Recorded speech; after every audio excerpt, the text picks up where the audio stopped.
దేవుని బిడ్డలారా, వచ్చే వారం నుండి హోలీ కమ్యూనియన్ అంటే ప్రభు బల్ల, ఆయన యొక్క శరీరం, ఆయన రక్తము ఇచ్చిన తర్వాతే ఆరాధన అయిపోగానే ప్రభు శరీరం ఇవ్వడం జరుగుతుంది.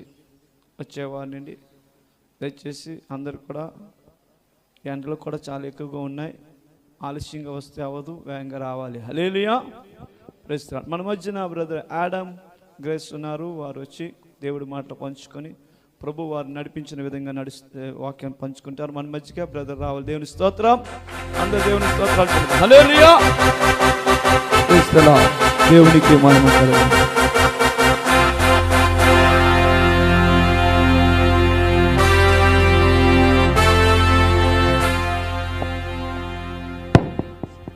Thank you Jesus. Hi, praise the Lord అందరికీ. Praise the Lord. ఓకే, ఎంతమంది సంతోషంగా ఉన్నారు ఈరోజు? Yeah, okay. ఇక్కడ కొంతమంది చేతులు రైజ్ అవ్వట్లేదు. హల్లెలూయా. అంటే చాలా బాధలతో, చాలా ఇబ్బందులతో, పైగా ఎండ చాలా గట్టిగా ఉన్నది బ్రదర్, ఏదో రకంగా వచ్చాం చర్చ్కి అన్నోళ్ళు చేతులు రైజ్ చేయండి. ఎస్, అదిగో బ్యాక్ సైడ్ యథార్థవంతులు. హల్లెలూయా. అంటే తెగించని వచ్చారు చర్చ్కి. ఏమైనా హల్లెలూయా. అంటే దేనికోసం వచ్చారు చర్చ్కి? సంథింగ్, ఏదో ఈరోజు గొప్పగా ఏదో పొందుకోవాలని. ఆమేన్, హల్లెలూయా. సో చర్చ్కి వచ్చిన ఫస్ట్ థింగ్ ఏంటంటే, నేను మాట్లాడుతున్న వాక్యం చెప్తున్నప్పుడు ఎవ్వరు చూస్తూ ఉండొద్దు, రెస్పాండ్ అవ్వండి. ఆమేన్, హల్లెలూయా. హల్లెలూయా, ఆమేన్ అని చెప్పండి. ఆమేన్, ఆమేన్ అంటే నాతో పాటు అంగీకరిస్తున్నారు, నేను పొందుకుంటున్నాను, అలాగా జరుగునుగా కానీ. ఆమేన్, హల్లెలూయా. ఆమేన్ అనట్లేదంటే దాని అర్థం ఏం తెలుసా? పడుకున్నారని దాని అర్థం. ఆమేన్, హల్లెలూయా. ఎంతమంది హ్యాపీగా ఉన్నారు ఇప్పుడు? పాపం కొందరికి హల్లెలూయా ఏంటో తెలియదు. హల్లెలూయా అంటే ప్రైజ్ ది లార్డ్ అని, దేవుడికి మహిమ కలుగును గాకని. ఎప్పుడైతే మనం అలా కూడుకుంటామో అక్కడ ఏమొస్తుందంట? జాయ్ అంటానండి. మనం ఏం చేస్తున్నాం? అందరు కలిసి దేవుడిని మహిమపరుస్తున్నాం అంట, దాన్ని హల్లెలూయా అంటారంట. ఆమేన్, హల్లెలూయా. హల్లెలూయా అంట అది. Amen, hallelujah. సో ఈరోజు వర్డ్ ఆఫ్ గాడ్ వెళ్ళే ముందున కొన్ని విషయాలు నేను మాట్లాడదాం అనుకుంటున్నాను. Amen, hallelujah. Thank you Jesus. How you see God అనండి. మీ పక్కన నువ్వు దేవుడిని ఎలా చూస్తున్నావు? స్పందించాలి, అందరూ సమానంగా స్పందించాలి నాతోటి. ఓకే, అంటే యేసుక్రీస్తుని ఒక్కొక్కరు ఎలా చూస్తున్నారు? ఈ రోలో ఉన్న నాకు చెప్పాలి. కమాన్ బాయ్స్, చెప్పాలి. కమాన్ యవనస్తులు, ఒక బోధకుడిగా, లేకపోతే ఒక స్నేహితుడిగా, లేకపోతే ఒక సహోదరుడిగా ఉంటుంది కదా చూసే విధానం. కమాన్, హౌ యూ సీ గాడ్ అంటున్నాను. ఒక తండ్రిగా చూస్తాను. ఇంకా కమాన్. అరే బాయ్స్ అంత డీప్. బ్యాక్ సైడ్ కమాన్. పర్లేదు, కరెక్ట్ చెప్పిన రాంగ్గా చెప్పిన ప్రాబ్లం లేదంటున్నాను ఇక్కడ. దిర్ ఇస్ నథింగ్, కరెక్టే ఆ మాట చెప్పాలి. ఒక కాపరిగా. వా, వండర్ఫుల్. ఇంకా బాయ్స్ ఇద్దరే చెప్పారు. అయితే మీరు తండ్రి, కుమారు, పరిశుద్ధాత్మలాగా ముగ్గురు ఉన్నారు. చెప్పాలి. హీఈస్ మై ఫ్రెండ్, ఆయన రక్షకుడు. ఓకే, లేడీస్ చెప్పాలి. ఆయన సర్వశక్తి కలిగిన దేవుడు. వా, వండర్ఫుల్. చాలా విషయాలు వస్తున్నాయి. కమాన్. ఇంకా నా ప్రియుడు అంటే రక్షకుడు, మళ్ళీ సేవియర్. He's my saviour. ఇంకా విమోచించేవాడు. Wow, wonderful. ఇంకా he's alive. Come on, it's so wonderful అంటున్నాను. ఇంకా కాపరి, ఒక షెపర్డ్. He's my shepherd. ఇంకా బ్యాక్ సైడ్ ఉన్నాళ్ళు రక్షకుడు. వావ్. ఇంకా ఆదానకర్త. Is my comforter. Wow, wonderful. ఇంకా శక్తిమంతుడు. Yes, he's my strength. ఇంకా he's the kings of kings. రాజులకు రాజు. వా, వండర్ఫుల్. బ్యాక్ సైడ్ ఉన్నారా అమ్మా? బ్రదర్ ఈరోజు అందరినీ గుచ్చి అడుగుతున్నారు. ఈరోజు వచ్చే చర్చ్కి మా పాస్టర్ నన్ను అడగలేదు అలాగా. సో అందరూ మేల్కోవాలి. ఆమేన్, హల్లెలూయా చెప్పాలి. బ్యాక్ సైడ్ నుంచి ఒకరు చెప్పట్లేదు ఏంటి? ఇటువైపు స్నేహితుడు, ఫ్రెండ్. వావ్. పునరుద్ధానుడు, is a resurrected man. Amen, hallelujah. ఇంకా సర్వలోక రక్షకుడు. ఓకే, అందరు సరి సమానంగా చెప్పారు. బాయ్స్ మీరే చాలా స్లో అయ్యారా. ఆమేన్, హల్లెలూయా. మీరు ఇంకా ఫుల్ ఫైర్తో ఉంటారేమో అనుకోండి. ఆ బ్రదర్ గారు వర్షిప్ చేస్తున్నప్పుడు ఇంక అందరు ఫైర్లో ఉంటారేమో అనుకోండి. బాయ్స్ ఇంక అందరూ అన్నీ అది ఆమేన్, హల్లెలూయా. నేను క్లాప్ ఫర్ యువర్ సెల్ఫ్ అంటున్నాను. ఆమేన్. ఎందుకు చెప్తున్నాను తెలుసా? అపవాదికి నచ్చదంట. అంటే నిన్ను పొగడ్డం అంటే అపవాదికి నచ్చదంట. మనిషి అంటేనే నచ్చదంట అపవాదికి. ఎంతమంది తెలుసు ఈ విషయం? మనిషిని పొగిడితే ఎవరైనా ఒకళ్ళు జలస్ ఫీల్ అవుతున్నారంటే మనిషి కాదు, అపవాది. ఏమన్? ఎందుకంటే దేవుడు స్వరూపి ఎవరు? ఒక మానవుడు. ఎస్, ఇందాకలా మరి అడిగిన ప్రశ్నకి అక్కడికి వస్తున్నాం, డివేట్ అవ్వకుండా. ఎస్ అంటే yes, how we see God. మన దేవుడిని ఎలాగైతే చూస్తున్నామంట అలాగే పొందుకుంటామంట. ఎంతమందికి అర్థమైంది? మనం ఎలాగైతే దేవుడిని చూస్తామంట అలాగే పొందుకుంటామంట, అలాగే చూపిస్తామంట క్రీస్తుని. ఎంతమందికి అర్థమైంది? ఒకవేళ దేవుడు కోపస్ట్గా నువ్వు చూసావుకో, నీ బిహేవియర్లో కోపం అనేది ఉంటుంది. దేవుడు ఎక్కడెక్కడో మధ్య మధ్యలో కోపపడతాడు అనే విషయం నువ్వు నమ్ముతున్నావు కాబట్టి నీ యొక్క ప్రవర్తనలో కోపం అనేది వస్తుంది అంటున్నాను. ఎంతమందికి అర్థమైంది? దేవుడు చాలా కఠినం కలిగిన వాడనంటే నీ హృదయం కూడా కొన్నిసార్లు కఠినం అవుతుంటుంది. అంటే how you see God you show God to others అంటున్నాను. నువ్వు దేవుడిని ఎలాగైతే చూసినావు ఇతరులు కూడా అలాగే చూపిస్తావు. కొందరైనా నా స్నేహితుడు, నా రక్షకుడు, నా బోధకుడు, మరి విమోచకుడు అని, నా శక్తి ఏమన్నా, నా ఆధారం. ఎస్, ఇవన్నీ కరెక్టే. కానీ ఎవరంట? మన ఆత్మ ఆయన ఆత్మతో సాక్ష్యం ఇచ్చుతున్నదంట ఆయన మన తండ్రి అని. ఎస్, ఇందాకలో ఎవరో తండ్రి అని చెప్పారు. జీసస్ ఈజ్ మై ఫాదర్ అని. అంటే నీ ఆత్మ పరిశుద్ధాత్మతో సాక్ష్యం చెప్తుంది. ఏమని?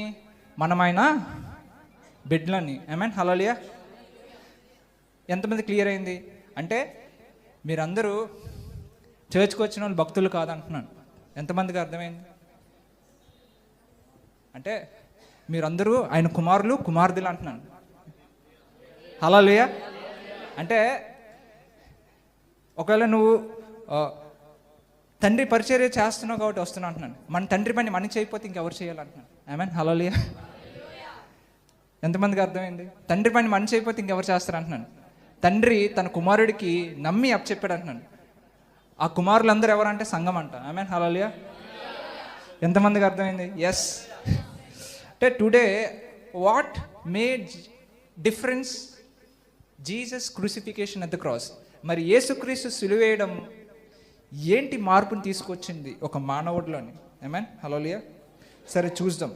యోహన్ రాసిన పత్రిక 15వ అధ్యాయం 13వ వచనం. తన స్నేహితుల కొరకు తన ప్రాణం పెట్టివాడి కంటే ఎక్కువగా ప్రేమించడం ఎవరు లేరు. కొన్నిసార్లు సామెతల్లో కూడా మనం చూస్తాం, సహోదరుల కంటే చాలా సమీపమైన వాడు ఎవరు? స్నేహితుడు. ఆమేన్, హల్లెలూయా. మరి ఇక్కడ ఒక స్నేహితుడు ఉన్నాడు, తన ప్రాణాన్ని పెడుతున్నాడంట, దానికంటే గొప్పవాడు ఎవరు లేరు అంటున్నాడు. Amen, hallelujah. అంటే ఇక్కడ యేసుక్రీస్తు విషయాలు తన శిష్యులతో చెప్తున్నాడు. శిష్యులు, ఓకే, వాళ్ళకి ఒక స్థాయి ఉన్నది శిష్యులని. ఎంతమందికి అర్థమైంది? రహస్యంగా మరి యేసుక్రీస్తు మాట్లాడుతున్నాడు ఇక్కడ. You are my friends. దాని కింద 14వ వచనం.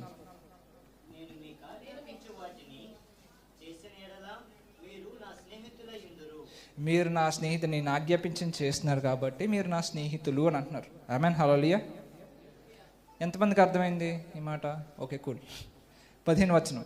అంటే ఇందులో నేను ఏ ఎక్స్ప్లెనేషన్ ఇవ్వలేదు, బైబిల్ ఉన్నది ఉన్నట్టు చెప్తున్నాను. Okay,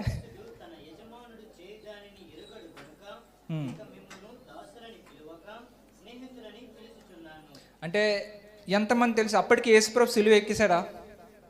did he went to the cross అంటున్నాను. అప్పటికి వెళ్ళలేదు. ఎంతమందికి అర్థమైంది? సిలువ వేయకముందు ఒక సువార్త ఉన్నది, సిలువ అయిపోయిన తర్వాత ఒక సువార్త ఉన్నది. మీకు ఈరోజు ప్రత్యక్ష చెప్తున్నాను. ఓకే, సిలువ వేయకముందు అక్కడ యేసుక్రీస్తు ఏమంటాడంటే, మీరు నా దాసులు కాదు, ఇంకా మీరు నా స్నేహితులు అని అంటున్నాడు. ఆమేన్. ఎంతమందికి అర్థమైంది ఇక్కడ? ఓకే, అంటే ఆయన ఏమంటాడు? యజమానుడికి తెలియదంట. అంటే దాసుడికి తెలియదంట, యజమానుడికి ఏం కావాలని తెలియదంట దాసుడికి. ఓకే, సో ఇప్పుడు సపోజ్ ఎవరైనా పని వాళ్ళు అనుకో, ఎప్పుడు చూసినా మా యజమానుడికి ఏం కావాలి నాకు నిజంగా తెలియదు, ఈ రూమ్ మొత్తం క్లీన్ చేసేస్తాను కానీ ఆయన హార్ట్లో ఏమున్నది విషయము నాకు తెలియదు అని అనుకుంటాడు.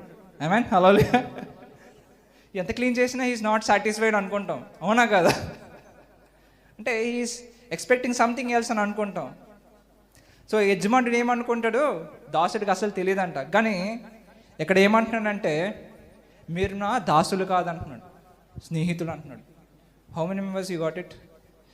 సో దాని తర్వాత మనం చూస్తాం మరి సిలువేకి ముందు ఒక మాట, దాని తర్వాత సిలువ ఎప్పుడైతే యేసుక్రీస్తు వెళ్ళారో మళ్ళీ వెళ్ళి పునరుద్ధానమై వచ్చారు. యోహాను 21వ అధ్యాయం 7వ వచనం. కాబట్టి యేసు ప్రేమించిన శిష్యుడు ఆయన ప్రభువు సుమి అని పేతురుతో చెప్పెను. ఆయన ప్రభువని సీమోను పేతురు విని 5వ వచనం చదువుదాం. యేసు పిల్లలారా భోజనమునకు మీ యొద్ద ఏమైనా ఉన్నదా అని వారిని అడగగా లేదని వారు ఆయనతో చెప్పిరి. చూసారా, పిల్లలారా మీకు భోజనాలకి ఏదైనా ఉన్నదా అని అడుగుతున్నాడు.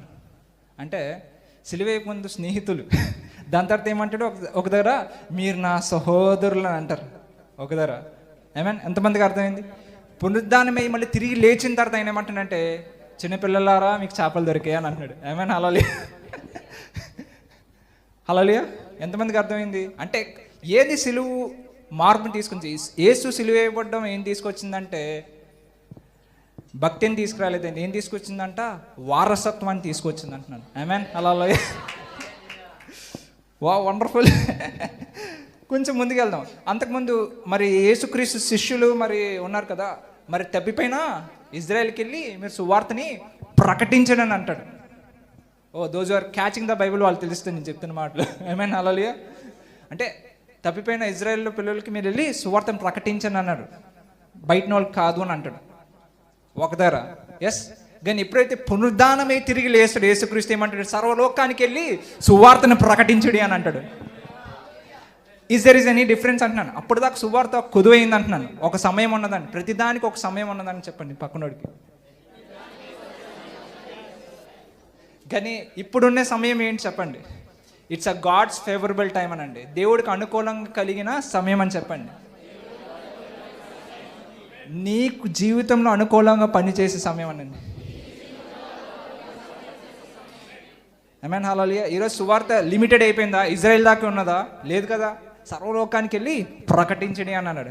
హల్లెలూయా. అంటే what made the difference of crucifixion of Jesus that you can preach the gospel by power అంటున్నాను. శక్తితో క్రీస్తు సువార్తని ప్రకటించగలవు అంటున్నాను సర్వలోకానికి. హల్లెలూయా. సో యా, మనం వెళ్దాం.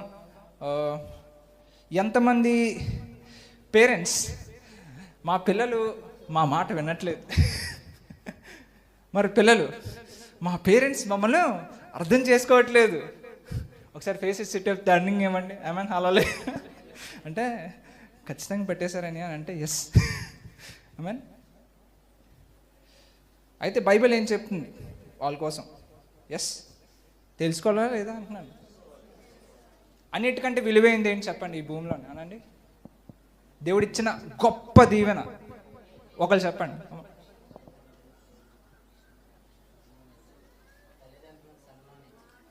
ఎస్, ఇంకా కరెక్టే చెప్పారమ్మా మీరు.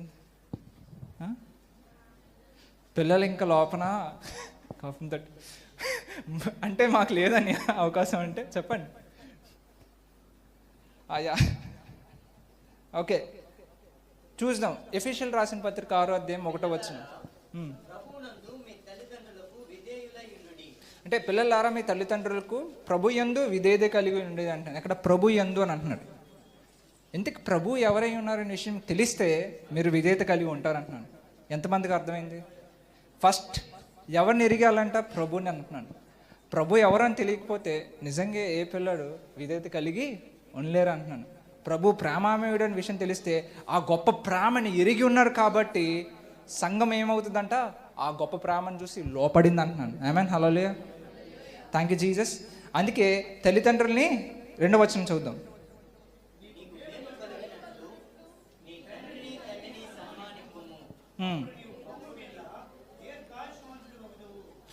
ఇప్పుడు తల్లిదండ్రులారా ఈ టైప్లో తిరగండి పిల్లల వైపు, విధేయత కలిగి ఉండండి. Amen hallelujah. బ్యాక్ సైడ్ పిల్లలందరూ, ముందున ఉన్న వాళ్ళు యూత్ అందరూ ఎలా చూస్తారు, బ్యాక్ సైడ్ అలా తిరిగి చూస్తారు.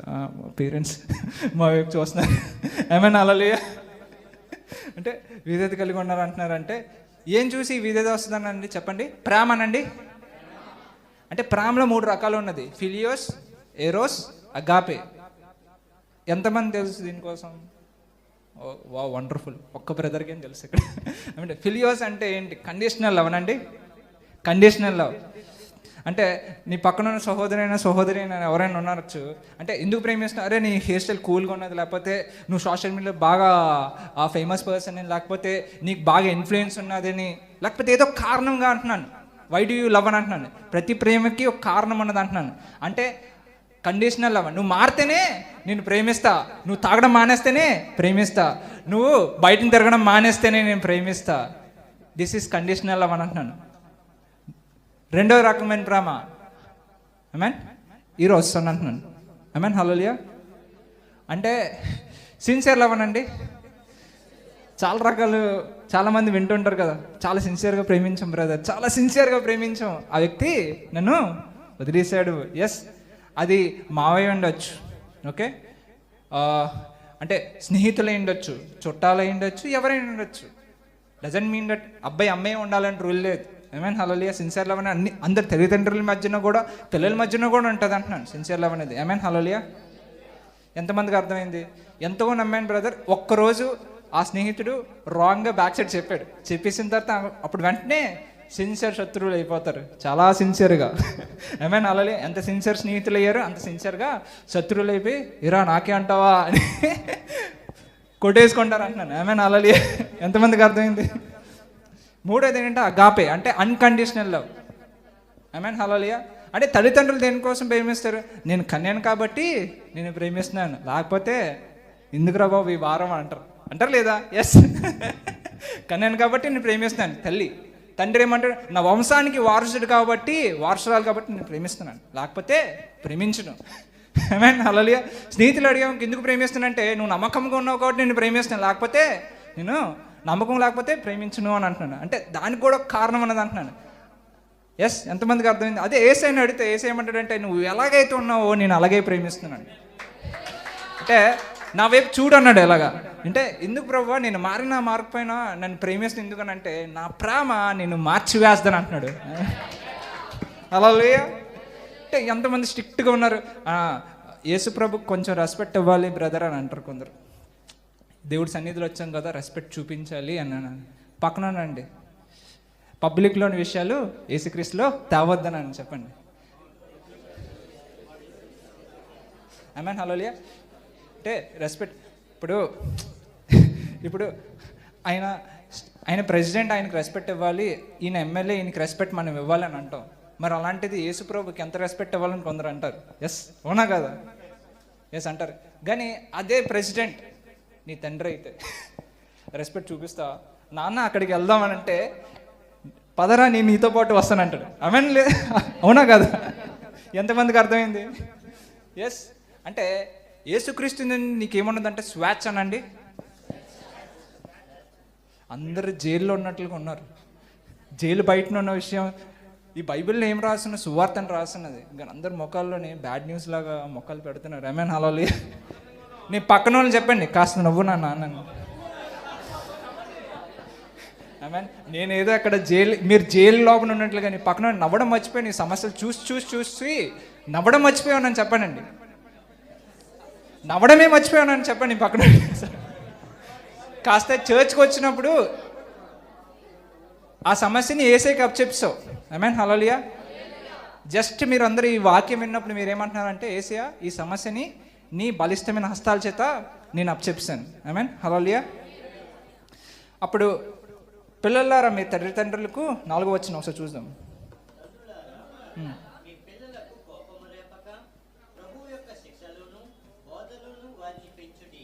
బోధించండి, నేను పర్లేదు ఈసారి దీనికి ఏమని నేను అంటారు యవనస్తులు, బోధించండి. హల్లెలూయా. అంటే చాలాసార్లు పేరెంట్స్ పిల్లలకి ఏం చేస్తుంటారంటే ఎక్కువ చెప్పేసినప్పుడు కోపడిపోతారు, నాన్న మమ్మీ నన్ను ఎందుకు అర్థం చేసుకోలేదని. ఎస్, అంటే ఈరోజు చేతులు ఎవరు రైజ్ అవ్వదు, ఎందుకంటే ఇంటికి వెళ్ళిన తర్వాత ఏమైనా హల్లెలూయా పేరెంట్స్ మళ్ళీ ఏదైనా అంటారని. ఏమైనా హల్లెలూయా. అంటే ఇక్కడ ఏమంటున్నానంటే grow in the favour of men and grow in the favour of God అంటున్నాను. అంటే మనుషుల దయ్యందు దేవుడి దయ్యందు మనం ఎదుగుతున్నాం అంటున్నాను. ఏమైనా హల్లెలూయా. అంటే ఈ వాక్యం అన్ని విషయాల్లో నేను ఎదిగిస్తుంది అంటున్నాను, ఒక్క విషయంలోనే కాదంటున్నాను. ఏమైనా ఎంతమందికి అర్థమైంది? ఎంతమంది రెవల్యూషన్ వినాలనుకున్నారు? ప్రత్యక్షత కావాలి. ఎస్, ఎప్పుడు వినలేదు, ఎక్కడ చూడలేదు, some secrets. Okay, Jesus the wisdom from above. దేవుడు నాకు వ్యక్తిగతంగా బోధించింది. మరి నాకు ఇచ్చిన 7 దర్శనాల్లో మరి ఇది ఒకటి. I mean hallelujah. Thank you Holy Spirit. ఆది కాండం 1వ అధ్యాయం 1వ వచనం. భూమి ఆకాశములను సృజించెను, భూమి నిరాకారముగాను శూన్యముగాను ఉండెను, చీకటి అగాధ జలముల పైన కమ్మి ఉండెను, దేవుని ఆత్మ జలముల పైన అల్లాడుచుండెను. ఎంతమంది బైబిల్ చదివారు ఇప్పుడు? యా, ఆయన ఫాస్ట్గా చదివేశారు, వినిపించిందా కనీసం అందరికీ? యా, హల్లెలూయా. అంటే ఆది యందు దేవుడు భూమి ఆకాశములు సృజించడు. 1వ అధ్యాయం 1వ వచనం. 2వ వచనం,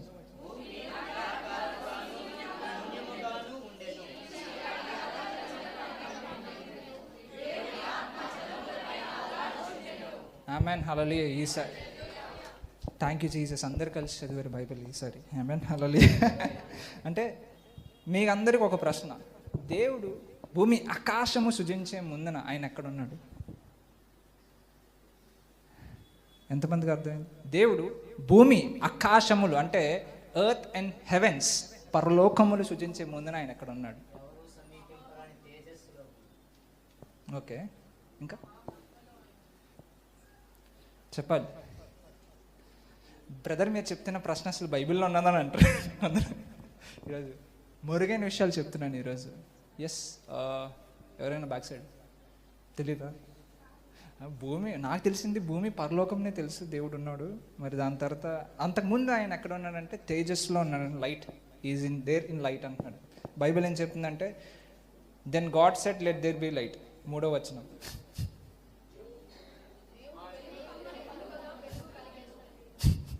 మరి అక్కడ ప్రశ్న, బ్రదర్ అసలు దేవుడు భూమి ఆకాశం సృజించమని ఆయన ఎక్కడ ఉన్నాడు నలలి అంటే ఓకే, ఈరోజు ఎస్ ఒకసారి చూద్దాం. Amen hallelujah. Okay, thank you Jesus, thank you Holy Spirit. ఇర్మియా రాసిన పత్రిక, let us we go to the book of ఇషియా రాసిన పత్రిక వెళ్దాం. ఫస్ట్ 45వ అధ్యాయం 18వ వచనం.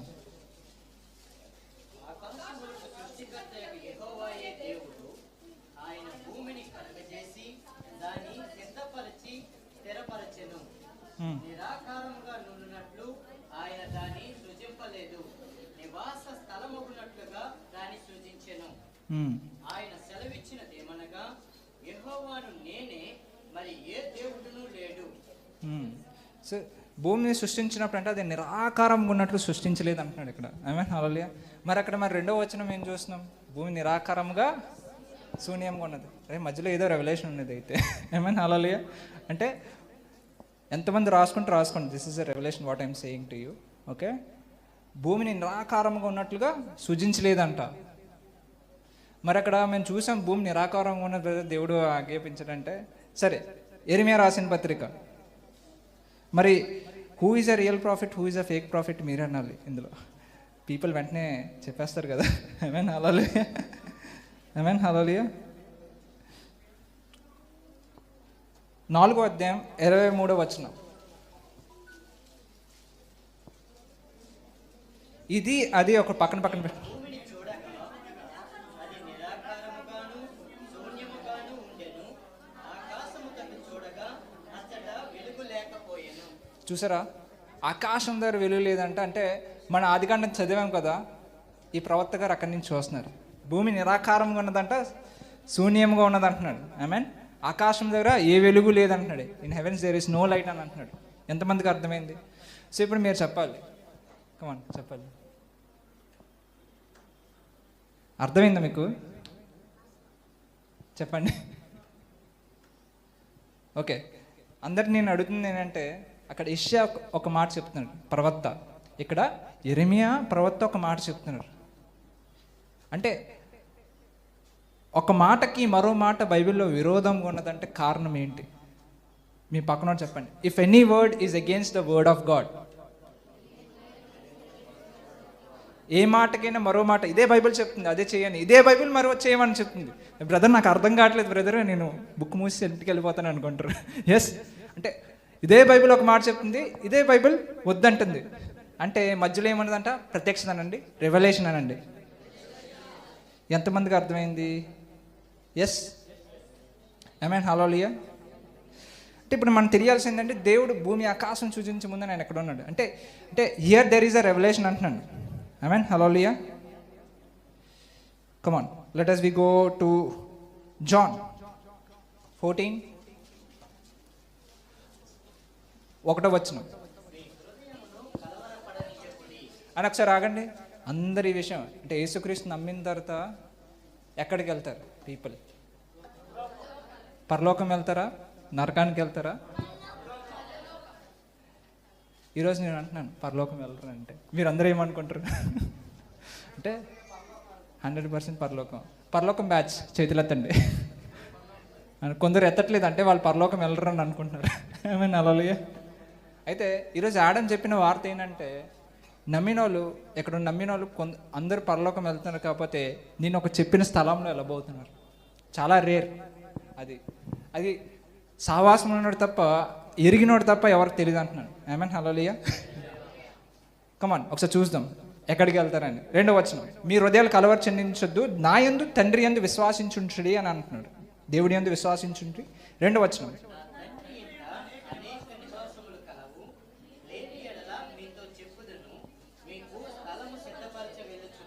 అంటే దేవుడికంటే ఒక నివాస స్థలం ఉన్నది నా తండ్రి ఇంట్లో. అంటే ఎక్కడికి వెళ్ళబోతున్నాడంటే పరలోకం కాదంట. ఐ మీ పక్కన పరలోకమైన పీఠము, భూమి పరలోకమైన రాజ్యం, భూమి అయిన పాదపీఠము. ఏమేన్, ఎంతమందికి అర్థమైంది? ఆయనకంటూ ఒక నివాస స్థలం ఉన్నదంట. యేసుక్రీస్తు స్వయంగా అంటున్నాడు, ఇది నేను అనట్లేదు. బైబిల్ మీరు చదవండి మీ ఓన్గా, అక్కడ చూడండి. అక్కడ ఏమన్నదంటే, నా తండ్రి ఇంట్లో అనేక నివాస స్థలం, నేను వచ్చి మిమ్మల్ని తీసుకెళ్తాను అంటున్నాడు. How many members? అర్థమైందా అక్కడ? సో గాడ్ ఇక్కడ ఏమన్నాడంటే, నేను వచ్చి మీకు ఒక ప్రదేశాన్ని సిద్ధపరచాను. 3వ వచనం,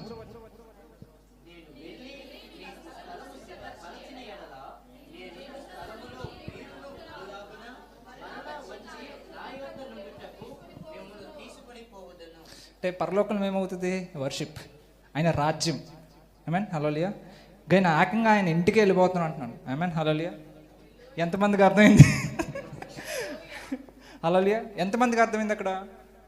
అంటే యేసే ఎక్కడైతే ఉంటున్నారో, తండ్రి ఎక్కడైతే నివసిస్తున్నాడో అక్కడికి మీరు వెళ్తున్నారు అంటున్నాను. రాజ్యంలో కాదు. రాజు తన రాజ్యం నెరవేర్చే వరకు రాజ్యంలో కూర్చుంటాడు, తన ఒక బాధ్యతలు నెరవేర్చే వరకు. ఎస్, కానీ ఎప్పుడైతే ఎవరి కోసం అంట? తన రాజ్యంలో ప్రజల కోసం అంట. ఐ మీన్, ఎంతమందికి అర్థమైంది ఇక్కడ? ఎస్. దాని తర్వాత ఏమవుతుందంట అంటే, రాజు కుమారులు ఉంటారు లేదా? ఎస్, కుమారులేనా? కుమార్తెలు ఉండరా? ఎస్, ఉంటారు. ఐ మీన్, హల్లెలూయా. అంటే ఆ రాజుకి మనందరం ఎవరంట? కుమార్తెలు అంట. ఆయన వచ్చి దగ్గర నుంచి తీసుకెళ్తారు అంటున్నాడు. ఐ మీన్, హల్లెలూయా. ఎంతమందికి అర్థమైంది? అంటే ఈరోజు ఈ ప్రత్యక్షత ఎరిగినోడు ఎక్కడికి వెళ్తానంట? తండ్రి ఇంట్లోనండి, పక్కన. You are going to father's house. Amen, hallelujah. Thank you Jesus, thank you Holy Spirit. వెంటనే తోమ వచ్చి ఏమంటాడంటే, ప్రభువా నువ్వు ఎక్కడికి వెళ్తున్నావు? నాకు తెలియదు అని అందరితో అంటాడు. నేనే మార్గమును, నేనే సత్యమును, నేనే జీవమును అని అందరితో అంటాడు యేసుక్రీస్తు. ఒకసారి చదవండి 4వ వచనం 5వ వచనం.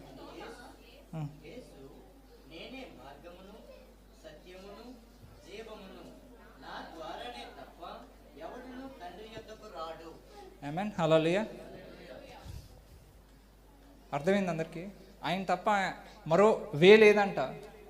హల్లెలూయా.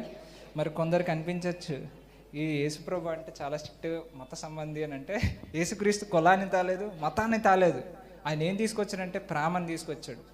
ఎంతమందికి అర్థమైంది? అంటే అందరినీ ఐక్యపరచడానికి వచ్చాడు, వెడకొట్టడానికి ఆయన రాలేదు. ఆమేన్, హల్లెలూయా. అంటే మరి జీసస్ క్రైస్ట్ కోసం చాలా పాజిటివ్గా వింటున్నాను బ్రదర్ ఈరోజు, ఎప్పుడు వినలేదని అంటే first time, if you're coming to first time to church, ఒకవేళ అంటే యేసుక్రీస్తు తీర్పు తీర్చడానికి రాలేదంటున్నాడు. Amen, hallelujah. అంటే he didn't came to judge the world అంటున్నాడు, ఆయన రక్షించడానికి వచ్చాడు అంటున్నాడు. ఎంతమందికి అర్థమవుతుంది? అంటే రక్షించడానికి వస్తున్నప్పుడు ఆయన ఎందుకు మరి నరకం కోసం మాట్లాడుతున్నాడని కొందరు అనుకుంటారు. ఆమేన్. నరకం ఎప్పుడు ఒక మనిషి కోసం దేవుడు సృజించలేదు. Hell was created for fallen angels. ఎంతమందికి అర్థమైంది? It was not created, God never meant to create for a man అంటున్నాడు. ఒక మనిషిని ఊహించుకుని ఎప్పుడు నరకాన్ని సృజించలేదంట. పడిపోయిన దేవదూతల కోసం సృష్టించాడంట. మనిషిని తన సృష్టితో తన ఒక స్వరూపంలో సృజించినప్పుడు మనిషికి ఎటువంటి అధికారం ఇచ్చాడంట? పరిపాలించే అధికారం. Amen, hallelujah. What is your authority in Christ? యేసుక్రీస్తు యందు నీకున్న అధికారములు ఏంటి ఈరోజు? అంటే ఎప్పుడైతే పరిశుద్ధాత్మ మీరు పొందుకుంటారో శక్తియు సామర్థ్యము అధికారముని పొందుకుంటారని యేసుక్రీస్తు స్వయంగా అని అంటారు. మరి ఎంతమంది ఆ శక్తి చేత, ఆ ఒక అధికారం చేత వెళ్తున్నారు? ఓకే, ఆమేన్, హల్లెలూయా. అంటే వెంటనే అపోస్తులంట భూమిని తలకిందలుగా చేశారంట. అంటే భూమి కదిలించబడుతుంది అంటున్నాను. ఆమేన్, హల్లెలూయా. ఎంతమందికి అర్థమైంది? మిమ్మల్ని కదిలించేది ప్రతిదీ మీరు కదపబోతున్నారు ఈరోజు. Are you getting? అంటే ఓల్డ్ టెస్ట్మెంట్, పాత నిబంధనలో అంట పరిశుద్ధాత్మ అంట అగ్నిలో మండుచున్నదంట. మోషే అది చూశాడంట. చూసి అంట అగ్ని అతనితో మాట్లాడుతుందంట, మోషే ఇది పరిశుద్ధమైన స్థలం, నీ చెప్పులు విరిచి ఇక్కడ రా అని అంట. ఆమేన్, హల్లెలూయా. ఎంతమందికి అర్థమైంది? అంటే కొత్త నిబంధనలు వచ్చిన తర్వాత అదే అగ్ని అపోస్తుల మీద, నాలికల మీద, గుండెల్లో, ఆమేన్, హల్లెలూయా, మండుచు మాట్లాడుతుంది అంటున్నాను. ఆమేన్, హల్లెలూయా. అండర్ ఓల్డ్ పాత నిబంధనలు బయట నుంచి మాట్లాడుతుంది, కొత్త నిబంధనలు లోపల నుంచి మాట్లాడుతుంది అంటాను. ఎంతమందికి అర్థమైంది? అండర్ లా. ఎప్పుడైతే పాత నిబంధనలు మోషే వచ్చినప్పుడు ఇది పరిశుద్ధ స్థలము, చెప్పులు విడిచి ఇక్కడ ఎక్కాలి అని అంటున్నాడు. ఆమేన్, హల్లెలూయా. రా అని అంటారు, సమీపంగా రా అని అంటారు. తండ్రి ద్వారా తప్పిపోయిన కుమారుడు ఉపమానం చెప్తుండే యేసుక్రీస్తు. కొత్త జట్లు బట్టలు వేయండి, కొత్త జట్లు షూ వేయండి, నా సన్నిధిలో నిలిచించడానికి అర్హుడు. ఆమేన్, హల్లెలూయా. అంటే అక్కడ తప్పిపోయిన కుమారుడు వచ్చినప్పుడు మోషే దేవుని ఎత్తుక్కుంటూ వచ్చాడు. తప్పిపోయిన కుమారుడు వచ్చాడు, కానీ వెంటనే అక్కడ మోషేకి ఆగమన్నాడు, ఇక్కడ తప్పిపోయిన కుమారుడు కూడా ఆగమన్నాడు. మోషేకి చెప్పులు ఇప్పమన్నాడు, ఇక్కడ తప్పిపోయిన కుమారుడికి ఏమంటున్నాడు?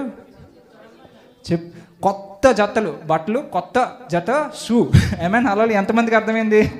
అంటే దాని తర్వాత వెంటనే ఆగమన్నాడు. మోషే దేవుడి దగ్గర వచ్చాడు, ఇక్కడ తండ్రి ఏం చేస్తున్నాడు? తప్పిపోయిన కుమారుడు దగ్గర వచ్చి కౌగిలించుకున్నాడు అంట. ఆమేన్, హల్లెలూయా. ఎంతమందికి అర్థమైంది? అంటే God is God of love అని చెప్పండి, దేవుడు ప్రేమమయుడు అని చెప్పండి పక్కనోడు. అంటే అంటే చాలాసార్లు దేవుడు చాలా నాకు కఠినంగా ఉంటాడు, నేను అది పాటించలేదు కదా, ఇది పాటించలేదు కదా, అందుకే దేవుడు నా ఇలా కృప చూపించట్లేదేమో అనుకుంటారు కొందరు. నేను ఈరోజు ఉపవాసం కలిగి లేనేమో, దేవుడు నాకు చెప్పాడు కదా, నేను పాటించలేదు, అందుకే దేవుడు నన్ను శిక్షిస్తున్నాడు ఏమన్నాను. నేను పక్కనండి యేసుక్రీస్తు అంట ఆయన శిక్షించబడ్డానంట. ఆయన శిక్షించబడితే మరలా నువ్వెందుకు శిక్షించబడతావు? ప్రశ్న. ఎంతమందికి అర్థమవుతుంది? కొందరు ఇది కూడా నమ్ముతారు, దేవుడు అనారోగ్యాలు ఇచ్చేవాడు అని నమ్ముతాడు. అనారోగ్యం ఇచ్చి చనిపోతే ఒక వ్యక్తి యేసుక్రీస్తు నమ్మినాడే, నమ్మితే అదేదో తప్పు చేసి ఉంటారు బ్రదర్, అందుకే చనిపోయాడు, అనారోగ్యం వచ్చి చనిపోయాడు. కానీ యేసుక్రీస్తు ఎందుకు రోగి అయ్యాడు అంటున్నాను సిలువలోని. ఆమేన్, హల్లెలూయా. ఎంతమంది బైబిల్ తెలుసు? యా, మొదటి పేతురులో ఏమంటుంది? ఆయన పొందిన దెబ్బల చేత స్వస్థత. Yes, okay, let us we see అని అంటున్నాను. ఈరోజు కొన్ని లోతైన విషయాలు డీల్ చేస్తాను. ఆమేన్, హల్లెలూయా. ఎంతమందికి లేట్ అవుతుంది ఇంటికి వెళ్ళడానికి? కొందరు భోజనాలు అన్నారు, ఆకలేస్తుందా తమ్ముడు? ఆమేన్, హల్లెలూయా. ఒకసారి యా, హెబ్రీయులకు రాసిన పత్రిక 8వ అధ్యాయం 12వ వచనం.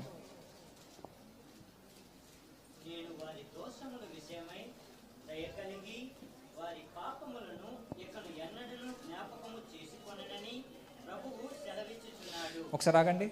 అంటే ఎవరంట దోషం విషయమే అంటే కనికరం కలిగి ఉన్నాడంట?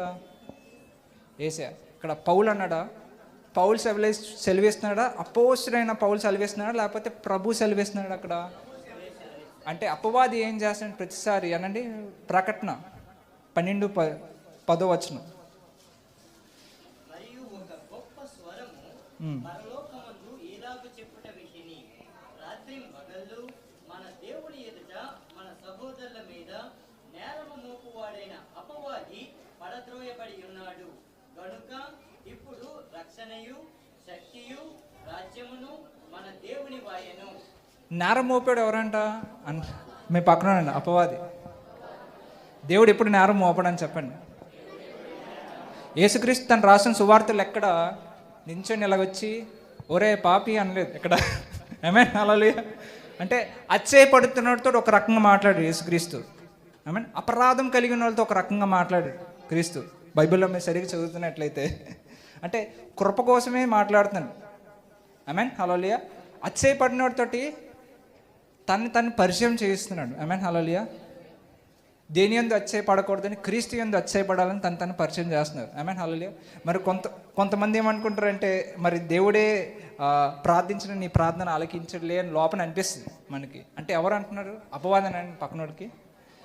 అపవాది ఏమంటున్నాడంటే నీ ప్రార్థన ఆలకించదు, దేవుడు అసలు ఆలకించడు, మరి నీకు జవాబు రాదు. ఎందుకు ఎంతసేపు పడుతుంది? ఎందుకు? Why it's happening delay? ఎందుకు ఆలస్యం అవుతుంది? నేను ఏదో తప్పు చేసాను అందుకే దేవుడు నాకు జవాబు ఇవ్వట్లేదు. It's not about your mistake అంటున్నాను. నీ పాపం విషయమే కాదు, నీ తప్పు విషయమే కాదు అంటున్నాను. మీరు ప్రవర్తనలు నమ్ముతారు అంటున్నాను. యోహాన్ రాసిన పత్రికను చదువుతున్నప్పుడు ఏమంటుంది? లోక పాపం తీసుకెళ్ళిపోయి గొర్రెపిల్ల అంటే ఆయన చెప్పిన మాట అబద్ధం అంటున్నాను నేను. ఎంతమందికి అర్థమవుతుంది? అంటే పరలోకం అంటే ఆయనే నిజమేనా? దేవుడు గొర్రెపిల్ల అని అంటారు. లోక పాపం తీసుకెళ్ళిపోయి గొర్రెపిల్ల అంటే ఆయన మరణించి ఎన్ని సంవత్సరాలు అవుతుంది? 2000 సంవత్సరాల పైన అవుతుంది. ఆమేన్, హల్లెలూయా. కానీ సంఘం ఏమన్నా నమ్ముతుందంటే ఎక్కడ పాపం ఉన్నదే నమ్ముతుంది. ఎస్, ఒక వ్యక్తిలో ఏముంటుందంటే బలహీనత ఉంటుంది. ఎంతమంది అర్థం తెలుసు? తాగుడు లేకపోతే మద్యము సేవించుకోవడం ఇవన్నీ ఉంటుంది కదా. ఇవంతా బలహీనత అంట. ఆయన మన బలహీన నిమిత్తం ఆయన సిలువే పడ్డారంట. మీరు ఎప్పుడైనా సువార్త ప్రకటించినప్పుడు వాళ్ళని అడగచ్చు, నేను మానాలనుకుంటున్నాను కానీ మానలేకపోతున్నాను అని అంటాడు. ఆడు తాగుబోతులే బ్రదర్, ఆడు అలాగే మాట్లాడుతున్నంటే నా ఇంటి వాళ్ళు నన్ను అర్థం చేసుకోలేదు, ఇంకా బయట వాళ్ళు ఏం అర్థం చేసుకుంటారని ఆలోచన కలిగి కూడా ఉంటారు. అందుకే బైబిల్ ఏమంటుందంటే బలహీనత అని అంటున్నాను. ఆమేన్, హల్లెలూయా. బలహీనులతో ఒక రకంగా మాట్లాడానంటే మీ బోధకుడు ఎందుకు బలహీనులతోనే ఉంటాడు? జనాల చేత తిరస్కరించబడిన వాడితోనే ఉన్నాడు. ఎవరికి స్నేహితుడంట? He is the friend of sinners అంట బైబిల్ చెప్తుంది. ఎంతమందికి అర్థమైంది? బోధకులు ఎలా పిలిచారంటే హీ ఈజ్ అ సిన్నర్ అంటే అపరాధం చేసిన వాడికి స్నేహితుడు అని అంటారు. ఆమేన్. కానీ యేసుక్రీస్తు అంట పాపాన్ని ఎప్పుడు ప్రేమించలేదంట. ఎంతమందికి అర్థమైంది? డూ ఐఎమ్ సేయింగ్ పాపం చేయమని చెప్తున్నానా? No, I'm not saying that అని అంటున్నాను. యేసుక్రీస్తు పాపిని ప్రేమించాడు కానీ పాపాన్ని కాదంటున్నాను. ఎంతమందికి అర్థమైంది? మేము ప్రేమించిన క్యాన్సర్ పేషెంట్ ఒకళ్ళు ఉన్నారనుకో, క్యాన్సర్ పేషెంట్ని మీరు ప్రేమిస్తారని క్యాన్సర్ని అయితే ప్రేమించారు కదా. Yes or not? రోగిని ప్రేమిస్తారు కానీ రోగాన్ని కాదు కదా అంటున్నాను. ఎంతమందికి అర్థమైంది? Yes, hallelujah. అంటే దేవుడు నన్ను ప్రేమించడు అంటున్నాను. నువ్వు ఎలాగైతున్నావు అలాగే నేను ప్రేమించడు అంటున్నాను. ఒకవేళ I'm telling the gospel for those అంటున్నాను, those who doesn't know Jesus అంటున్నాను. నేరం అయిపోవాడు ఎవరు కాదంట, అపవాది అంటున్నాను. ఆమేన్, హల్లెలూయా. కనిపించడు. సహోదరుడేమో అతనేమో ఇతనేమో అనుకుంటావు. గాలి అనండి, గాలి మాట ఎక్కడి నుంచి వచ్చింది తెలియదు, ఎక్కడి నుంచి వెళ్తుంది కూడా తెలియదు. Amen, hallelujah. So today God is saying, హెబ్రీయులు రాసిన పత్రిక 10వ అధ్యాయం 14వ వచనం, 12వ వచనం నుంచి 14వ వచనం. పాపముల నిమిత్తమై సదాకాలము నిలుచు ఒక్క బలిని అర్పించి అప్పటి నుండి తన శత్రువులు తన పాదములకు పాదపీఠముగా చేయబడు వరకు కనిపెట్టుచు దేవుని కుడిపార్శ్వమున ఆసీనుడాయెను. ఈయనైతే ఎవరి కోసం మాట్లాడుతున్నారు? యేసుక్రీస్తు కోసం మాట్లాడుతున్నాడు. అంటే సదాకాలముగా ఒక్క బలి అర్పణ ద్వారా అండి, ఒక్క బలి అర్పణ ద్వారా దేవుడు కుడిపాసమున కూర్చున్నాడంట. అంటే ఇక్కడ ఫస్ట్ టైం వింటున్నారు ఈ బైబిల్ వచనంలో ఏమనుకుంటే కూర్చోడం అంటే ఏంటి బ్రదర్, మీరు అందరూ కూర్చుంటున్నారు. సిట్టింగ్ అంటే ఏంటి, దేనికి సాదృశ్యం? రెస్ట్కి సాదృశ్యం, విశ్రాంతికి సాదృశ్యం అంటున్నాను. ఒకళ్ళు బయట నన్న పనులు అందరి చేత, ఇప్పుడు పాత నిబంధనలు యాజకులు అంట బలి అర్పిస్తూ ఉంటున్నారు. అంటే సిన్ ఆఫరింగ్ ఉండేది, ఇన్సెన్స్ ఆఫరింగ్ అనేది ఉండేది, ప్రతిదానికి బలిలు ఉండేది పాత నిబంధనలు. కానీ ఈయనైతే కొత్త నిబంధనలు అంట ఒక్క బలి అర్పించి అంట సదాకాలంగా తండ్రి కుడి పాసంలో కూర్చున్నాడంట. ఎంతమందికి అర్థమవుతుంది? హల్లెలూయా. 13వ వచనం. సదాకాలము నిలిచి ఒక్క బలిని అర్పించి అప్పటి నుండి తన శత్రువులు తన పాదములకు పాదపీఠముగా చేయబడి వరకు కనిపెట్టుచు దేవుని కుడిపార్శ్వమున ఆసీనుడాయెను.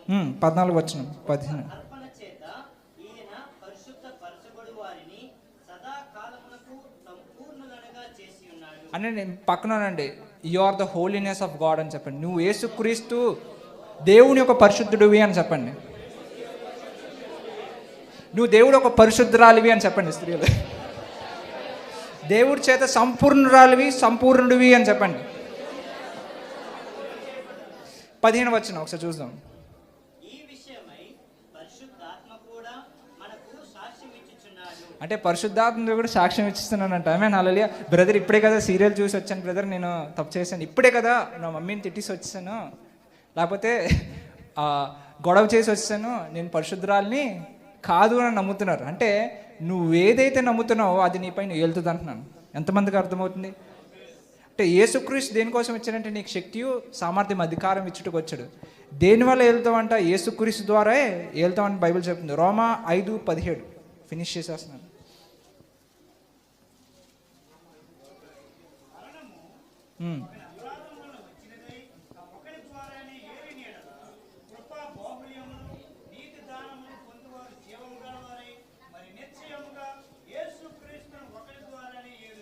అనండి మీ పక్కనండి 2 తాళం చెవులు అక్కడ చూస్తున్నాం. ఏంటంటే విస్తారమైన కృపయు నీతి అని దానం. ఇంగ్లీష్లో ఏమంటుందంటే abundance of grace and gift of righteousness అంట.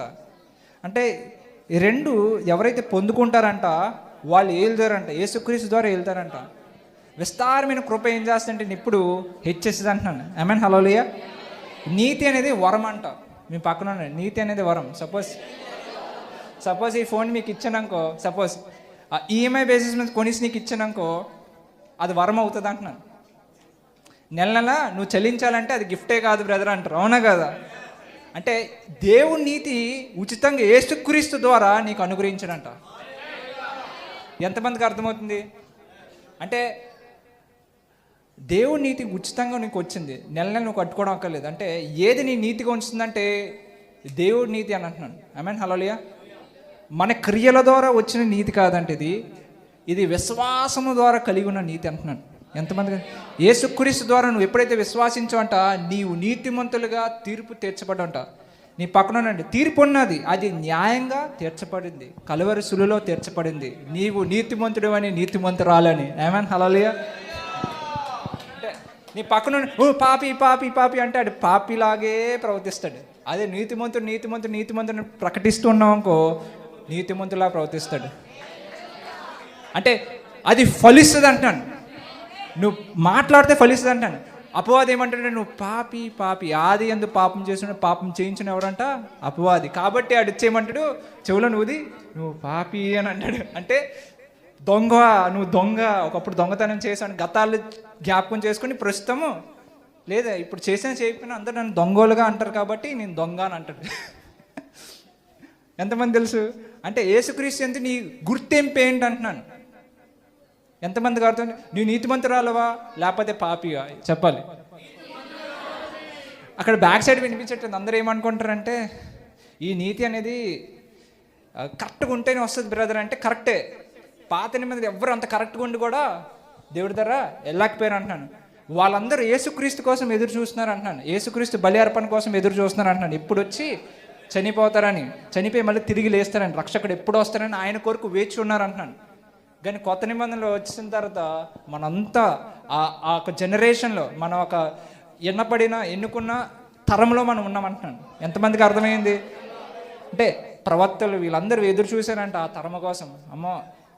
రాజైన పరిశుద్ధ జనంగా అంటాం, మనమే అంటాం. ఆమేన్, హల్లెలూయా. హోలీనెస్ ఇస్ నాట్ డూయింగ్ అంటున్నాను. ఈ పక్కనండి, పరిశుద్ధత అనేది చేస్తే వచ్చేది కాదంట, యేసుక్రీస్తు యందు విశ్వాసం ద్వారా కలిగేది అంటున్నాను. ఆమేన్, హల్లెలూయా. ఉదాహరణకు ఒక మాట బైబిల్ ఏమంటుందంటే, హృదయ శుద్ధి కలిగే వాళ్ళ ధన్యులు, వాళ్ళ దేవుని చూసేదారు. అదే బైబిల్ చెప్తుంది, యేసుక్రీస్తు రక్తం చేత మన మనస్సాక్షిని శుద్ధీకరించబడింది కాబట్టి భయపడకుండా ఆయన సన్నిధిలో ధైర్యంగా వెళ్ళొచ్చు అని. ఎస్, ఎంతమంది తెలుసు ఇది? ఎస్, అంటే యేసుక్రీస్తు రక్తం నేను శుద్ధీకరించింది కాబట్టి నువ్వు దేవుడిని చూసేదారు. ఎంతమందికి అర్థమైంది? అంటే ఏది నేను శుద్ధి చేస్తుంది? యేసుక్రీస్తు రక్తం నేను శుద్ధి చేస్తుంది నీ మనస్సాక్షిని. ఆమేన్, హల్లెలూయా. అంటే మీరందరూ అనండి, భయభక్తులు కలిగి ఉండండి అంటే చాలామంది ఏమనుకుంటారంటే భయభక్తులు కంటే, ఇప్పుడు అదే బైబిల్ చెప్తుంది ఏమంటుంది, భయం ప్రేమ సంబంధమైంది కాదు అని అంటుంది. అదే బైబిల్. ఏంటి బ్రదర్, అదే బైబిల్ ఇదే రకంగా చెప్తుంది భయభక్తులు కలిగి ఉండండి. పరిపూర్ణ కలిగిన ప్రేమలో భయం ఉండదు కదా.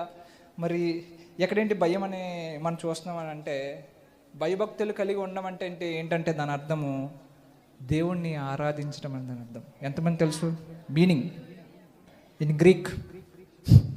యేసుక్రీస్తు ఒకదారి ఏమంటాడంటే, నన్ను ఆరాధించడంటే నీ దేవుడైన యెహోవాకి స్తుతించడి అనే ఏ మాట అయితే వాడబడింది ఉన్నదో, భయభక్తులు కలిగి ఉండడి అనే మాట ఏదైతే ఉందో పాత నిబంధన అదే లేఖనంలో ఉంటుంది. ఎంతమంది అర్థమైంది? అంటే భయభక్తులు కలిగి ఉండడం అంటే దేవుణ్ణి స్తుతించడి అని దాని అర్థం, వర్షిప్ ద లార్డ్ అని దాని అర్థం. ఎంతమందికి అర్థమైంది? అంటే ఒక మాట మరో మాటకు విరోధంగా ఉండడానికి ప్రత్యక్షత ఉంటుంది అంటున్నాను. ఎంతమందికి అర్థమైంది? మరి బ్రదర్ గద్దింపు ఉన్నది కదా బ్రదర్, గద్దింపు. ఎస్, ఒకళ్ళు రాంగ్ వెళ్తున్నానంటే మనం ప్రేమిస్తాం కాబట్టి బ్రో అది కరెక్ట్ కాదు బ్రో, ఎలా కూడా వెళ్ళొచ్చు అని చెప్తామా? ప్రేమించడం తప్ప ఎవరైనా చెప్తారా ఆ మాట? పట్టించుకోరు.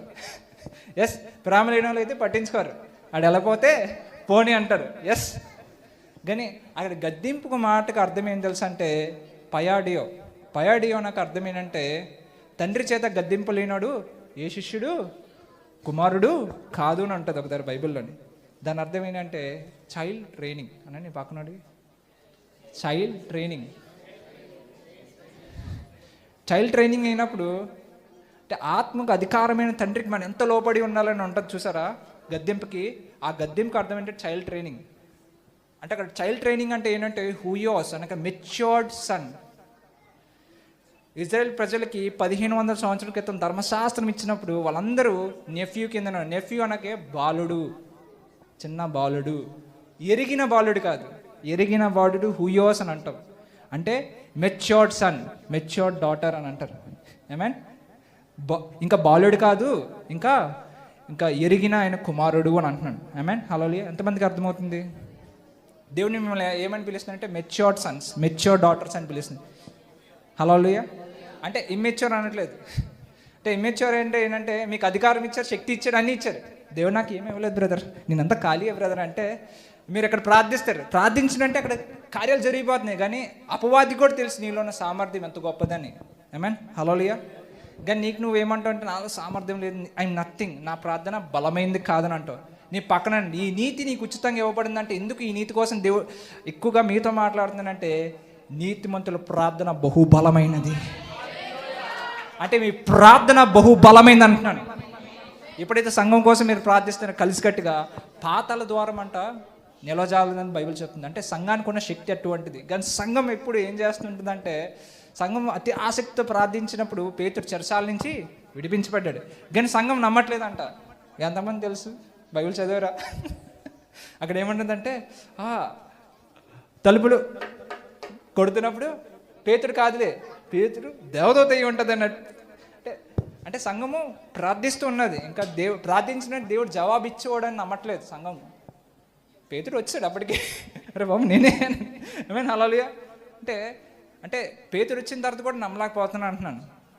ఎంతమందికి అర్థమవుతుంది? ఒక అవిశ్వాసం కలిగి ఉన్నారు, ఆసక్తి ఉన్నది కానీ విశ్వాస సంబంధమైంది కాదంటున్నాను. విడిపించబడాలన్న చింత కూడా ఉన్నది సంఘంలోని. ఎస్, ఆ సమయంలో అంటే నువ్వు ప్రార్థించిన వెంటనే దేవుడు మేలు చేసేవాడు అంటున్నాను. ఎంతమందికి అర్థమవుతుంది? ఆయన మేలు చేయక మానుడు అని చెప్తున్నప్పుడు హృదయం నమ్మట్లేదు పేతురని. ఈయన ఇంకా చెరసాలలో ఉన్నాడు, పేతురు కాదు, పేతురు దూత అయి ఉండొచ్చు అని అంటున్నారు. ఎంతమందికి అర్థమైంది? ఓ అంటే మన ప్రార్థన ఇంకా ఫలించలేదని నమ్ముతున్నారు సంఘం. ఎస్, ఈరోజు గాడ్ ఏమంటారంటే మీ ప్రార్థన ఫలించింది అంటున్నారు. How many members are ready for prophetical word? అంటే ఒకళ్ళ విధేయత ద్వారా అంటే మన యేసుక్రీస్తు ద్వారా వెళ్తారు. ఎంతమందికి అర్థమైంది మీ ప్రార్థన నీతిమంతుడు ఫలించే ఫలింపు అంటే జీవముకు ఓట అని అంటున్నాడు. ఆమేన్ హల్లెలూయా, ఆమేన్ హల్లెలూయా. నీతిమంతుడు సింహం వల్లే ధైర్యంగా ఉంటారంట, భయపడుతూ ఉండరంట. దే ఆర్ నాట్ కవర్డ్ అంటున్నాను. ఈరోజు ఎవరి నీతి నీలో ఉన్నది చెప్పండి? దేవుని నీతి నాలో ఉన్నది చెప్పండి. యేసుక్రీస్తుని విశ్వాసం ద్వారా నేను పొందుకునే నీతి. ఎంతమందికి అర్థమైంది? Yeah, justification is not by doing అంటున్నాను. న్యాయం అనేది ఎలా తీర్చబడిందంటే విశ్వాసం ద్వారా తీర్చబడింది అండి యేసుక్రీస్తు యందు. ఎంతమంది అంగీకరిస్తుంది ఈ వాక్యాన్ని? అంటే బ్యాక్ సైడ్ ఎవరు అంగీకరించట్లేదా? చేతులు ఎత్తండి. అంటే ఎలాగంటే 50%, ఎలాగంటే 100%. ఆమేన్ హల్లెలూయా. బ్రదర్ గారు ఎక్సర్సైజ్ చేయించేస్తాను మా చేత ఎత్తించి అంటే ఎస్, ఆమేన్ హల్లెలూయా. మీ పక్కనండి, నువ్వు ముసలోడేం కాదు, యువర్ యంగ్ పర్సన్ అని చెప్పండి. ముసలితనం అనేది ఒక శాపం అంటున్నాను. ఆదాము తీసుకున్నాడు ఆ శాపం అంటున్నాను. కడపటి ఆదాం అంటున్నాను. ఎంతమందికి అర్థమైంది? కడపటి ఆదాము తీసుకున్నాడు యేసుక్రీస్తు. ఎంతమందికి అర్థమవుతుంది? అంటే ఒకరి అవివేక్ ద్వారా మరణిస్తూ వెళ్తున్నాడు ముసలుడి రోగమే. ఒకరి విధేయత ద్వారా మనం పొందుకుంటున్నాం ఏంటంటే యమనతనం, ఆమేన్, బలము, amen hallelujah. We are not running for Jesus. యేసుక్రీస్తు కోసం మనం పరిగెట్టట్లేదు అంటున్నాను, యేసుతో పాటు పరిగెడుతున్నాం. If you are running for Jesus you will be tired అంటాను, నువ్వు అలసిపోతావు. ఇప్పుడు చాలా మంది రన్ ఫర్ జీసస్ అంటారు. నో, రన్ విత్ జీసస్ అంటున్నాను. ఆమేన్. అలా యేసుతో పాటు పరిగెడుతున్నాం, ఎప్పుడు అలసిపోవు. ఎందుకంటే walking with God is very powerful అంటాను. అబ్రహాం దేవుడితో పాటు నడిచాను, ఆమేన్ హల్లెలూయా. ఇస్సాకు దేవుడితో నడిచినప్పుడు they short something far greater thing, చాలా గొప్పది వాళ్ళు చూసారు అంటున్నాను. ఈరోజు నువ్వు గొప్ప విషయాలు చూసేదని అంటున్నాను, amen, because you are walking with God, amen hallelujah. మనుషుల మాటలో శక్తి ఉన్నది, దేవుడి మాటలో శక్తి ఉన్నది అంటున్నాను. అందుకే మనుషుల మాటలు పట్టించుకోవద్దు. ఎవరైనా నీకు అన్నారా ఆ మాటను పట్టుకుని హృదయంలో, మనిషి మాటకి ఎటువంటి సామర్థ్యం అని అంటే గాయం చేయగలదు, కానీ దేవుడి మాటకున్న సామర్థ్యం ఆ గాయాన్ని కొట్టివేయగలదు, amen hallelujah. The root is rejection. నీ పక్కన ఉండండి, ఇంట్లో కూర్చొని మౌనంగా ఉండదు, నీ అధికారాన్ని వాడు అని అంటున్నాను. విశ్వాసం పలుకుతుంది అంటున్నాను. అవి ఎంతమందికి అవుతుంది? విశ్వాసం పలుకుతుంది అంట. వెనుచూపు ఏం చెప్తుంది అంటే చూసిందే నమ్ము, ఇదిగో ఏం లేదు అని చెప్తుంది. విశ్వాసం అంటే పలికిస్తుంది అంటే నేను నోటి చేత. ఎంతమందికి అర్థమవుతుంది? మౌనంగా ఉన్నారంటే ఏదో నిన్ను ఆపుతుంది, చూస్తున్న విషయం నిన్ను ఆపుతుంది, పలకనివ్వకుండా. నువ్వు పలకాలంటాను, ఆమేన్ హల్లెలూయా. నువ్వు చూస్తున్న విషయం నీకేమంటుందంటే నువ్వు పలికినా అది అవ్వదని చెప్తుంది. అంటే నీ నాలికలో అంత సామర్థ్యం ఉన్నదని విషయము నువ్వు మర్చిపోతావు. అంటే విశ్వాసం అనేది లేని వాటిని ఉన్నట్లుగా చేస్తుంది అంటాను. మన దేవుడు లేని వాటి ఉన్నట్టు పిలిచినవాడు అంట. అంటే ఆ సామర్థ్యం నీలో పెట్టాడు అంటున్నాను. ఎప్పుడైతే పలుకుతున్నో అది బయటకు వస్తుందంట. అంటే నీ నోటి మాట మీద ఉన్నది బ్రదర్ అనండి. Your miracle is in your mouth అంటున్నాను. ఎక్కడో లేదు, అమెరికా ఆస్ట్రేలియా అంత దూరంలో లేదు, నీ నాలుగు అంత సమీపంగా పెట్టాడు దేవుడు. అంటే యేసుక్రీస్తుని సామర్థ్యం తెలియకపోవడం వల్ల ఏం చేసే ఇన్ని రోజులు దీన్ని వాడలేదు అంటున్నాను, ఆమేన్ హల్లెలూయా. బ్రదర్ గారు మీరు ప్రేయర్ చేయండి, బ్రదర్ గారు ప్రేయర్ చేయండి. మీరు ఇప్పుడు మీకోసం మీరు ప్రార్థించండి, పక్కన వాళ్ళ కోసం కూడా ప్రార్థించాలి, ఆమేన్ హల్లెలూయా. మీ అధికారం వాడాలనుకుంటున్నా లేదా? స్వస్థలు చేయాలని లేదా? చెప్పండి. ఎంతమంది బాప్టిజం పొందుకున్నారు ఇక్కడ? Yeah yeah okay cool. ఎంతమంది పొందుకోలేదు బాప్టిజం? ఇంకా యా పొందుకోలేదు ఇంకా baptism. There are 2 types of baptism, baptism with water and baptism with Holy Spirit అన్నాను. అంటే ఈరోజు ఎంతమందికి అర్థం దేవుడు చాలా కోపం కలిగి ఉన్నాడు అని కొందరు అమ్ముతారు, ఫైర్ అంటే అనండి. ఎందుకు ఆరాధిస్తున్నాం అంటే ఆయన మనం ఎంతో ప్రేమిస్తున్నారు కాబట్టి మన హృదయం ఫ్రీడంతో ఆరాధిస్తున్నాం అంటున్నాను, ఆమేన్ హల్లెలూయా. ఎంతమందికి అర్థమైంది? ప్రేమించినప్పుడు ఎప్పుడు బాధపడుతూ ఆరాధిస్తారు అంటే నో, విత్ హ్యాపీనెస్ అనండి, జాయ్. అంటే పరిశుద్ధాత్మ ఫలములు ఒకటి అంట, ఆనందం అనండి.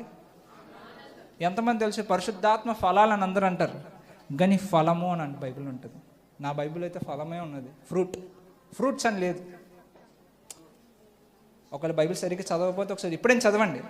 పరిశుద్ధాత్మ ఫలము అని ఉంటుంది, ఫలములు అని ఉంటుంది. చాలామంది అక్కడే మిస్టేక్ చేస్తూ ఉంటారు. ఫలము అన్నది, ఫలములు ఏమనగా అనలేదు, ఫలం అనగా ప్రేమ, కామ అయిపోయింది అక్కడితో. వర్డ్ అక్కడితో అయిపోయింది అంటున్నాడు బైబిల్లోని. అక్కడ ఏమంటున్నాడు, అక్కడితో అయిపోయింది అంటున్నాడు. దాని తర్వాత ప్రేమ నుంచి బయట చిగురించేది ఏదైతే ఉన్నదో వాటి కోసం పౌలు మాట్లాడుతున్నాడు. ఎంతమందికి అర్థమైంది? వా వండర్ఫుల్. దేవుడు మీ నుంచి చిగురించేది చెప్తున్నాను అంటున్నాను. ఆమేన్. హలో. అంటే ఆయన ద్వారా నువ్వు పొందుకున్నది నీలో చిగురించబోతుంది అంటున్నాను. ఆమేన్. హల్లెలూయా. అందుకే ఇక్కడ ఏమంటారు, ఆత్మ అనుసారంగా మనం నడుద్దాం అని అంటారు. 25వ వచనం, మనము ఆత్మను అనుసరించి జీవించు వారమైతిమా, ఆత్మను అనుసరించి క్రమముగా నడుచుకుందాము అనండి. ఆమేన్. హల్లెలూయా. ఆత్మానుసారంగా నడుద్దాం అంటున్నాను. స్పిరిట్ ఏం చెప్తుందంటే you are not in any boundaries. ఆత్మ ఎప్పుడు నీకు లిమిటేషన్ ఉంచదు అంటున్నాను. పాత నిబంధన వీళ్ళు ఏమంటాడంటే ఎలీషాకి 2 పాలు నాకు ఆత్మ కావాలంటాడు. ప్రే ఫర్ మీ అంటే నీలో నా ఆత్మ నాకు కావాలి అని అంటాడు 2 పాలుగా. ఎస్, ఎంతమంది తెలిసి వాక్యం డబల్ పోర్షన్ అనాయింటింగ్. ఈరోజు నీకు దానికన్నా గొప్పది చెప్తున్నాను. Amen. Hallelujah. Are you ready to receive? Amen. Hallelujah. ఎలా చెప్తే అర్థమవుతుంది మీకు. ప్రాసికి దిఖాందో బ్రోషికి దిఖాందరా బ్రాసే. పాత నిబంధనలో 2 పాల ఆత్మ ఏం చేసిందంటే పలికిన వెంటనే మాటను చేస్తుంది. కొత్త నిబంధనలు వచ్చేసరికి యేసుక్రీస్తు ద్వారా నువ్వు ఎటువంటి ఆత్మ పొందుకుంది తెలుసా? నీ పక్కన do you know what kind of an spirit you have అని. ఆనాటి కాలంలో అంట రాజుల్ని పరిపాలించే ఆత్మ అంట, రాజుల్ని తీసుకొచ్చింది అంటున్నాను ఈ ఆత్మ ద్వారా. ఆమేన్. ప్రతి ఒక్క యుద్ధంలో అంట ఓటమే లేదంట, విజయమే ఉన్నదంట. నో ఫెయిలియర్స్ అంట, ఓన్లీ విక్టరీస్ అంట. అంటే 2 పాల ఆత్మ అడిగాడు మనోడు. అంటే ఈరోజు నీకు ఎటువంటి ఆత్మ ఇచ్చాడంటే కొలత లేని ఆత్మనిచ్చాడు. ఎంతమంది అర్థమవుతుంది? అంటే you didn't received by limitation. 2 పాలు పొందుకుంటేనే కొలత లేదు, నువ్వు పొందుకున్నావు, ఇంకెక్కువ పొందుకున్నావు. పాత మీద పరిశుద్ధాత్మ వాళ్ళ మీద వచ్చింది, వాళ్ళ లోన్ రాలేదంటున్నాను. కొత్త నిబంధనలు వచ్చేసిన తర్వాత పరిశుద్ధాత్మ మనలోని వచ్చాడంట. బయట ఉన్నప్పుడే అంత కదిలించాడు, లోపల వస్తే ఇంకంత కదిలించబోతున్నాడు అంటున్నాడు. ఆమేన్. హల్లెలూయా. అంటే నీలో many miracles, creative miracles create చేయబోతున్నాడు. అంటే పరిశుద్ధాత్మ నీలో ఎందుకు వచ్చాడంటే పాత నిబంధన అదే ఆత్మ వచ్చినప్పుడు యాజకుడు చనిపోయాడు అంట కరెక్ట్గా లేకపోతే. కానీ కొత్త నిబంధన అదే ఆత్మ నీలో వచ్చినప్పుడు నువ్వు చనిపోలేదేంటి అంటే ఒకడు నీ కోసం మరణించాడు అని అంటున్నాడు. యేసుక్రీస్తు ప్రతిదాని కోసం ఆయన మరణించి నిన్ను జీవింపచేసాను అంటున్నాడు. అంటే మరణానికి నువ్వు లోనైన శరీరాన్ని జీవానికి లోనేంటి చేశాను అంటున్నాడు. ఎంతమందికి అర్థమైంది? సో పక్కనున్న వాళ్ళు చెప్పండి, విశ్వాసం అనేది ఒక వరం అని చెప్పండి.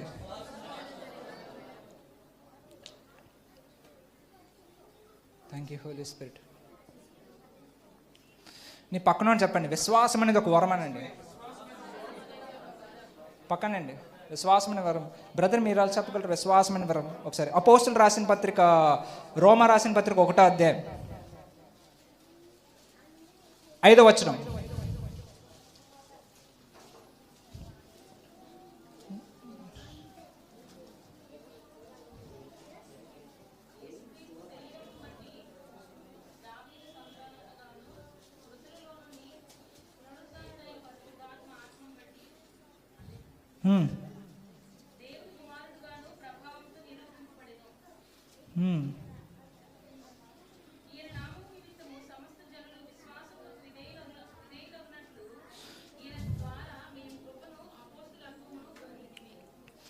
అక్కడ విశ్వాసం అనే మాటకు అర్థమేంటంటే ఈయన మాటకు మనం అంట విశ్వాసముకు విధేయత, ఆయన ద్వారా మేము అపోస్తులను పొందుకున్నామని అంటున్నాడు అక్కడ.